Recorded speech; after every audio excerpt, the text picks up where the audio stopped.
नमस्कार, किताब की खुशबू में आपका स्वागत है। तो आज हम शुरू करेंगे चैप्टर 12। चित्रलेखा ने अपने जीवन में न जाने कितनी बार प्रेम की व्याख्या की थी और प्रत्येक बार उसने अनुभव किया था कि उसका पिछला निर्णय गलत था। सबसे प्रथम प्रेम चित्रलेखा के लिए ईश्वरीय था। उसने अपने पति से प्रेम किया था। उस प्रेम में पवित्रता थी, पति के प्रति निसीम भक्ति थी। पति से प्रेम में चित्रलेखा ने अपने अस्तित्व को पति के अस्तित्व से मिला दिया था। नहीं, उसने अपना अस्तित्व ही मिटा दिया था। वह हंसती थी पति को प्रसन्न करने के लिए। वह बोलती थी पति को प्रसन्न करने के लिए। यहाँ तक कि वह स्थित थी केवल अपने पति के लिए। उसके जीवन का प्रत्येक पल उसके पति को समर्पित था। पति उसका विश्व था, परमेश्वर था और अस्तित्व था। और पति के प्रेम में उसे कितना सुख था। पति से प्रेम उसके आत्म बलिदान की पराकाष्ठा थी। और आत्म बलिदान में कितना सुख होता है, यह आत्म बलिदान करने वाला ही जानता है। पति की मृत्यु के बाद उसका संसार अंधकार में हो गया। उसे अनुभव हुआ कि उसकी साधना तथा तपस्या ये सब व्यर्थ गए। उसने कभी कभी आत्महत्या की भी सोची, पर आत्महत्या महान पाप है, वह यह जानती थी। उसे बताया गया था कि तपस्या जीवन का प्रधान अंग है और विधवा का कर्तव्य है संयम युक्त साधना। चित्रलेखा ने यह भी किया, पर यह उसके लिए कठिन था। जिस समय तक पति जीवित था, वह पूजा कर सकती थी, तपस्या कर सकती थी और साधना में रत रह सकती थी, क्योंकि इन सब का एक केंद्र स्थित था, एक आधार उसके बाद था। केंद्र के टूट जाने पर तन्मयता विचलित हो गई। विश्वास अपना आधार न पाकर डिग गया। इसके बाद उसने कृष्णादित्य से प्रेम किया। इस बार प्रेम दैवी न था, प्राकृतिक था। इस बार प्रेम में भक्ति न थी, केवल आत्मविस्मरण था।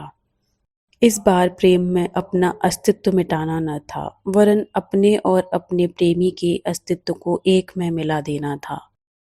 कृष्णादित्य से प्रेम में चित्रलेखा ने प्रथम बार पिपासा का अनुभव किया। वह चौंक उठी। पिपासा के महत्व को वह न जानती थी। पति के प्रेम में तो उसने अपने को मिटा दिया था, फिर पिपासा कैसे? इस बार चित्रलेखा ने अपनी इच्छाओं का अनुभव किया। अपने उद्गारों के उग्र रूप को देखकर वह पहले तो कुछ डरी, फिर उसे सुख हुआ। इस बार उसने अपने में जीवन का अनुभव किया। प्रेम भक्ति नहीं है, इसलिए एक ओर से नहीं होता। प्रेम संबंध है, वह दोनों ओर से होता है। प्रेम आत्मा के पवित्र संबंध को कहते हैं। प्रेम में कंपन होता है, पिपासा होती है, आत्मविस्मरण होता है। वहाँ तृप्ति का कोई स्थान नहीं। प्रेम में आत्म बलिदान होता है, पर वह एक ओर से नहीं, दोनों ओर से। कृष्णादित्य भी चला गया। इस बार चित्रलेखा ने देखा कि प्रेम अमर नहीं है। एक पवित्र स्मृति प्रतिदिन धुंधली होती हुई मिट भी सकती है। बीजगुप्त चित्रलेखा के जीवन में आया। इस बार चित्रलेखा ने प्रेम में केवल पिपासा और कभी कभी आत्मविस्मरण का अनुभव किया, आत्म बलिदान का नहीं। इस बार उसने प्रेम की मादकता को देखा। इस बार प्रेम के साथ उसने ऐश्वर्य तथा भोग विलास के मनोहर रूप को देखा। चित्रलेखा ने एक नई बात और देखी। जीवन में केवल प्रेम ही नहीं है और न प्रेम जीवन का एकमात्र आधार है। प्रेम के साथ अन्य उद्गार भी होते हैं। उसने यह देखा कि स्वयं प्रेम केवल कुछ दिनों तक के सुख का आधार हो सकता है। उसके सुख को स्थायी बनाने के लिए आत्मविस्मरण होना आवश्यक है, पर आत्मविस्मरण प्रकृति से असंभव है। इसलिए आत्मविस्मरण को उत्पन्न करने के लिए मदिरा की आवश्यकता होती है। इसके बाद वह कुमारगिरी की ओर आकर्षित हुई। कुमारगिरी युवा था, सुंदर था, प्रतिभावान था और चित्रलेखा आगे कुछ न सोच सकी। कुमारगिरी की ओर वह बिना अपनी इच्छा के ही आकर्षित हुई। वह यह समझती थी, पर क्या वह अपनी इच्छा को जानती भी थी? चित्रलेखा कुमारगिरी से प्रेम करने लग गई। इस बार अपने प्रेम के आधार बीजगुप्त के उपस्थित रहते हुए, इसलिए चित्रलेखा को कुमारगिरी के पास जाने का साहस न हुआ था। पर मृत्युंजय के भवन के उत्सव की बात ने उसे साहस दिया। साहस के साथ उसकी मनुष्यता को धोखा देने का एक बहाना भी दिया। उसने मन में कहा, बीजगुप्त को सुखी बनाना मेरा कर्तव्य है। उसे मुक्त कर देना ही मेरा महान त्याग होगा और उसके जीवन को सार्थक बनाना होगा। मुझे बीजगुप्त को छोड़ देना ही पड़ेगा, सदा के लिए छोड़ देना पड़ेगा। उस रात चित्रलेखा सो न सकी। वह इन्हीं बातों पर विचार करती रही। प्रातःकाल उसकी आंख लग गई। वह देर से सोकर उठी। उस समय मध्याह्न हो गया था। उसने दासी से पूछा, बीजगुप्त के यहाँ से तो कोई समाचार नहीं आया? नहीं। चित्रलेखा ने स्नान किया। भोजन करने से उसने इनकार कर दिया। रथ लाए जाने की आज्ञा देकर वह वस्त्रागार में गई। उसने अपने सारे आभूषण उतार दिए। एक केसरिया रंग की रेशमी साड़ी निकालकर उसने पहन ली। अपने केश उसने उस दिन नहीं बांधे। रथ उस समय तक द्वार पर आ गया था। चित्रलेखा ने बीजगुप्त को एक पत्र लिखा। दासी को उसने आज्ञा दी कि वह संध्या समय तक न लौटे, तो वह पत्र बीजगुप्त को दे दिया जाए। इसके बाद उसने घर का भार अपनी एक विश्वस्त दासी पर सौंपा। वह दासी आश्चर्य में थी। चित्रलेखा ने केवल इतना ही कहा, आश्चर्य न कर सुनैया, मैं कुछ दिनों के लिए इस वैभव को छोड़ रही हूँ। जब तक मैं ना लौटूं तब तक यहाँ की स्वामिनी तुम हो। रथ पर बैठकर उसने कुमारगिरी की कुटी को प्रस्थान किया। राजमार्ग पर रथ छोड़कर चित्रलेखा ने रथवान से कहा, यहाँ ठहरो। यदि दोपहर के अंदर मैं न लौटूं तो तुम रथ ले जाना, फिर मेरी प्रतीक्षा न करना। जिस समय चित्रलेखा कुमारगिरी की कुटी में पहुंची, कुमारगिरी ध्यानावस्थित बैठे थे। चित्रलेखा वहीं बैठ गई। प्राय एक पहर बाद कुमारगिरी ने अपनी समाधि तोड़ी। उसने आंखें खोली तो देखा चित्रलेखा सामने बैठी हुई थी। चित्रलेखा के नेत्र बंद थे। वह कुछ सोच रही थी। उसके शरीर पर केवल एक वस्त्र था। कुमारगिरी ने अभी तक चित्रलेखा का उतावला तथा ऐश्वर्योन्मत्त सौंदर्य ही देखा था, पर इस बार उसने शांत और तेज से भरी हुई चित्रलेखा को देखा। चित्रलेखा के पीले तथा कृश मुख पर शांति की आभा ने उसकी लोलुपता को ढक दिया था। मंत्रमुग्ध सा कुमारगिरी चित्रलेखा की सुंदरता को निरख रहा था। कुमारगिरी ने धीरे से कहा, नर्तकी। चित्रलेखा ने अपनी आंखें खोल दी। गुरुदेव की समाधि समाप्त हो गई। हाँ, पर नर्तकी चित्रलेखा, तुम यहाँ किस लिए आए? गुरुदेव से दीक्षा लेने। पर तुम्हें याद होगा कि मैंने तुम्हें दीक्षा देने से इनकार कर दिया था। हाँ, मुझे याद है, फिर भी चली आई हूँ। मैंने त्याग किया है। आज अपने ऐश्वर्य को मैंने तिलांजलि दे दी है। मैं अपना सर्वस्व त्याग चुकी हूँ। केवल ममत्व शेष रह गया है। इस ममत्व को मैं आपके सामने ले आई हूँ। उसको मुझसे छुड़वाना आपका कर्तव्य है और धर्म है। नहीं नर्तकी, नहीं। चित्रलेखा की हरिणी की सी बड़ी बड़ी आंखों के आगे वे कांप उठे। वे चिल्ला उठे, नर्तकी, नहीं, यह असंभव है। मैं तुम्हें दीक्षा नहीं दे सकता। उस समय कुमारगिरी अपने को भूल गए। तुम्हें दीक्षा देने का अर्थ होते हैं गिरना, नीचे गिरना। कहाँ? नीचे ही नीचे, जहाँ अंत ही नहीं है। मैं तुम्हें जानता हूँ और मैं अपने को भी जानता हूँ। तुम्हें ऊपर उठाना कठिन है, स्वयं नीचे गिरना सरल है। वे उठकर विक्षिप्त की भांति कुटी में टहलने लगे। चित्रलेखा मूर्ति की भांति मौन बैठी थी। कुमारगिरी ने रुककर फिर कहा, नर्तकी, सच कहना, मैं तुमसे झूठ नहीं बोलता हूँ। कहता हूँ कि सच कहना, तुम यहाँ क्यों आई हो? क्या वास्तव में तुम ज्ञान प्राप्त करना चाहती हो? क्या वास्तव में तुम भोग विलास को तिलांजलि देने आई हो? क्या यह संभव है? बोलो, मौन क्यों हो? कुमारगिरी हंस पड़े। तुम सच नहीं बोलना चाहती, तुम झूठ भी नहीं बोल सकती। तुम्हारा मौन नहीं का घोतक है। चित्रलेखा की निद्रा भंग हुई। उसने कुमारगिरी की ओर देखा। उसके नेत्र कुमारगिरी के नेत्रों से मिल गए। उसने शांत भाव से उत्तर दिया, योगी, अपनी विजय और पराजय की अवहेलना करके एक बार तुम मुझसे सच बोले थे।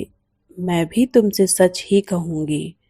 मैं तुमसे प्रेम करने आई हूँ। मेरा अनुमान फिर मिथ्या न था। धन्यवाद। तुम मुझसे प्रेम करने आई हो, मुझसे जिसने कभी किसी से प्रेम नहीं किया, जो जानता ही नहीं कि प्रेम क्या है। कितनी विचित्र बात है। पर एक बात और पूछूंगा, प्रेम किस प्रकार किया जाता है? मैंने अभी तक यह समझा था कि मनुष्य में प्रेम की उत्पत्ति स्वयं हो जाती है। यह नहीं जानता था कि प्रेम करने के लिए पहले मनुष्य कटिबद्ध होता है, फिर प्रेम करता है। कुमारगिरी हंस रहे थे, पर उनका वह हास्य कितना शुष्क था, कितना व्यंग्यात्मक था। चित्रलेखा चौंक पड़े। उसने कहा, योगी, मेरे शब्द ठीक न थे। मैं अपने भावों को ठीक शब्दों में व्यक्त न कर सकी। मैं तुमसे प्रेम करती हूँ। तुम जानते हो, तुम बहुत दिनों से जानते हो। मैं तुम्हारे पास इसलिए आई हूँ कि तुम भी मुझसे प्रेम करो। अब तो मैंने सब कुछ कह दिया। तुम मुझसे प्रेम करती हो, इतना यथेष्ट है। मैंने कभी तुम्हें इससे नहीं रोका और न इससे मैं तुम्हें रोक ही सकता था। प्रेम के बदले में प्रेम की आशा करना ठीक हो सकता है, पर उस आशा को सफलीभूत बनाने की चेष्टा करना अनधिकार चेष्टा है। चित्रलेखा का मुख पीला पड़ गया, पर एक क्षण में ही वह संभल गई। उसने गंभीर, बहुत गंभीर होकर कहा, ठीक कहते हो योगी, इस बार भी मैंने गलत कहा था। मैं यहाँ आई हूँ प्रेम की अतृप्त प्यास को तृप्त करने। मैं यहाँ आई हूँ जिससे मैं प्रेम करती हूँ, उसके चरणों की धूल को नित्य प्रति अपने मस्तक पर चढ़ाने के लिए। मैं यहाँ आई हूँ तुम में अपने को डुबो देने के लिए। सेवा और भक्ति, स्वयं का विस्मरण और अतृप्त प्यास, ये प्रेम के घोतक हैं।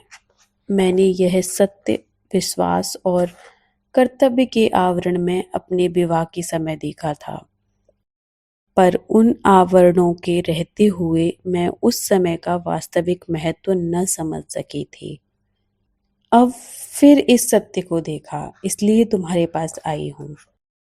इस बार कुमारगिरी गंभीर हो गए। क्या वासना को अलग रखकर प्रेम संभव हो सकता है? उसके मन में यह प्रश्न उठा। उनकी साधना ने और उनके विश्वास ने उत्तर दिया, नहीं।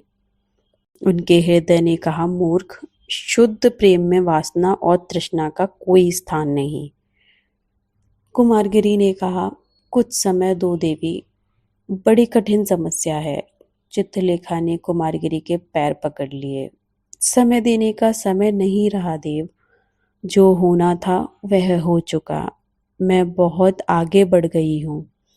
पीछे जाना असंभव है। मैं इस कुठी में रहने आई हूँ, यहाँ से जाने के लिए नहीं। इस बात का उत्तर न देकर कुमारगिरी ने कहा, क्या तुम यहाँ पैदल आई हो? नहीं, रथ पर आई हूँ। रथ कहाँ है? राजमार्ग पर छोड़ आई थी, वह चला गया होगा। कुमारगिरी ने ऊपर देखा। हे भगवान, इसमें क्या रहस्य छिपा है? तुम्हारी इच्छा क्या है? जो तुम्हारी इच्छा है, होगी। इस बार अपने चरणों पर पड़ी हुई चित्रलेखा को उन्होंने उठाया। अच्छा देवी, तो फिर तुम्हें दीक्षा दूंगा। भगवान की इच्छा है कि मैं संसार स्थित वासनाओं से युद्ध करूं, तो फिर ऐसा ही हो। इतना कहकर कुमारगिरी ने विशाल देव को बुलवाया। विशाल देव के आने पर कुमारगिरी ने उससे कहा, विशाल देव, तुम्हें देवी चित्रलेखा के लिए कुटी तैयार करनी पड़ेगी।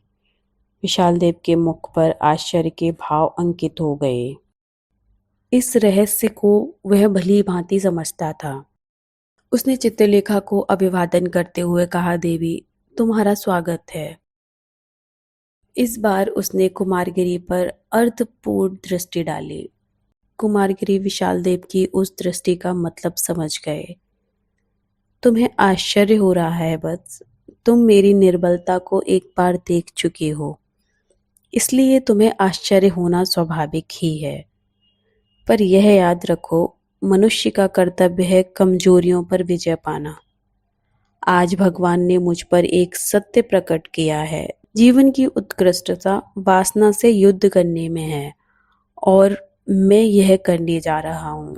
इसलिए मैं चित्रलेखा को दीक्षा देने वाला हूँ। विशाल देव मुस्कुराया। गुरुदेव का कथन सर्वथा उचित है। कुटी आज रात तक तैयार कर देनी होगी।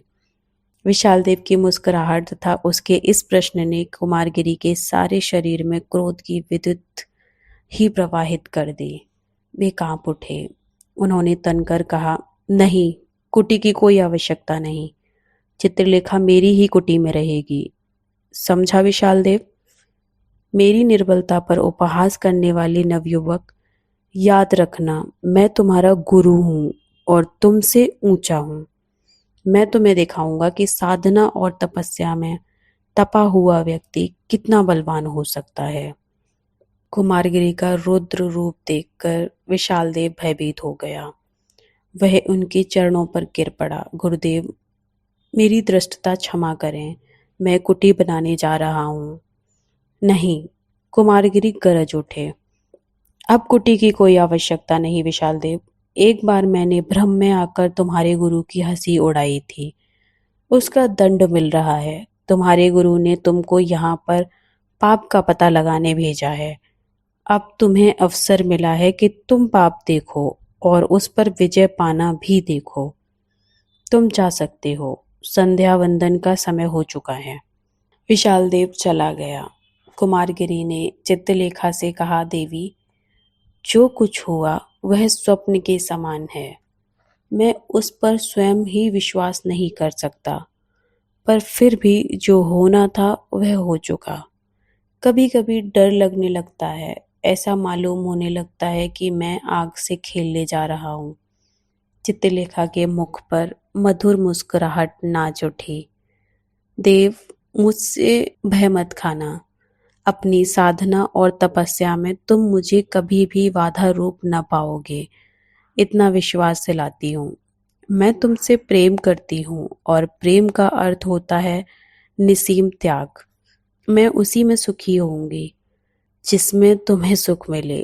तथास्तु। कुमारगिरी अपने आसन पर बैठ गए।